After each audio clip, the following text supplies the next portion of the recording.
और अब सीधा रुख करते हैं महाराष्ट्र का। महाराष्ट्र में भयंकर ज्वाला बनकर फूटी भाषा विवाद के बीच झारखंड की गोड्डा सीट से भारतीय जनता पार्टी के सांसद निशिकांत दुबे ने राज ठाकरे को यूपी बिहार आने की चुनौती दी थी। निशिकांत ने राज ठाकरे के लिए पटक पटक कर मारेंगे वाली टिप्पणी भी की, जिसके बाद ये विवाद और बड़ा रूप ले लिया है।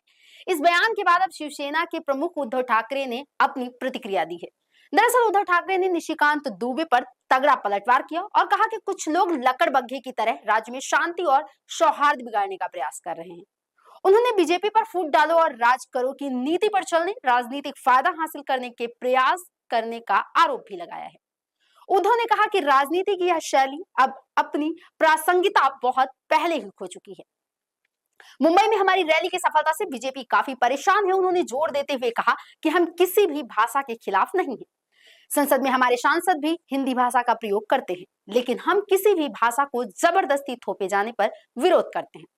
उद्धव ठाकरे ने गैर मराठी लोगों के साथ हिंसक घटनाओं की तुलना पहलगाम में हुए आतंकवादी हमले से करने के लिए महाराष्ट्र सरकार के मंत्री आशीष शेलार की आलोचना भी की है।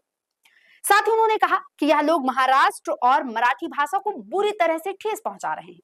दरअसल मराठी अधिकार के लिए आंदोलन करने वालों की तुलना आतंकियों से करना यह इस बात का सबूत है कि वह लोग महाराष्ट्र और मराठी के खिलाफ हैं।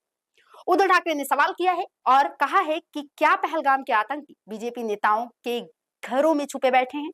मराठी लोगों की बेइज्जती करने वालों के साथ खड़े होने पर उन्हें शर्म आनी चाहिए। आगे उन्होंने सीएम देवेंद्र फडणवीस के संयुक्त रैली को रुदाली बताने वाले बयान पर भी टिप्पणी की। उद्धव ठाकरे ने कहा कि महाराष्ट्र के लोग, मराठी लोग, इन लोगों के लिए गर्व के पल को रुदाली कहना बेहद घटिया और बीमार मानसिक स्थिति को दर्शाता है।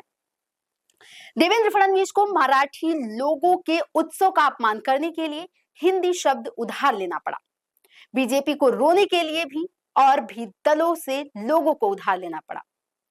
महाराष्ट्र सरकार में शिवसेना शिंदे के कोटे से मंत्री योगेश कदम ने निशिकांत दुबे को चेतावनी देते हुए कहा है कि यदि वह फिर से ऐसे बयान देते हैं तो तीखी प्रतिक्रिया होगी।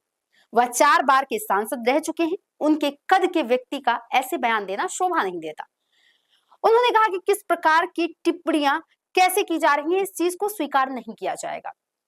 योगेश कदम ने कहा कि महाराष्ट्र में मराठी भाषा को प्राथमिकता दी जाती है, लेकिन हमने किसी को सिर्फ मराठी बोलने के लिए नहीं थोपा। हमने अन्य भाषाओं के महत्व को देने से मना नहीं किया। ऐसे बयानों से देश में सामाजिक ताने बाने को नुकसान पहुंचता है।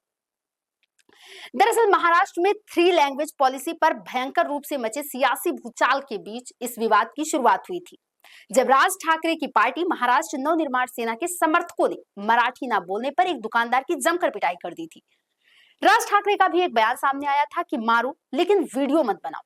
निशिकांत दुबे ने एमएनएस और शिवसेना को चुनौती देते हुए कहा था कि हिम्मत है तो उर्दू, तमिल और तेलुगु बोलने वालों को भी मारो। यदि खुद को बॉस समझते हो तो यूपी बिहार आओ, तुमको पटक पटक कर मारेंगे।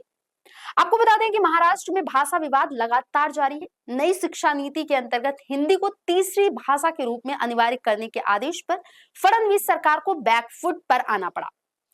बीजेपी सांसद निशिकांत दुबे ने एमएनएस चीफ राज ठाकरे को बिहार आने की खुली चुनौती देते हुए कहा है कि यदि राज ठाकरे में इतनी हिम्मत है तो वो बिहार आए, हम उन्हें पटक पटक कर मारेंगे।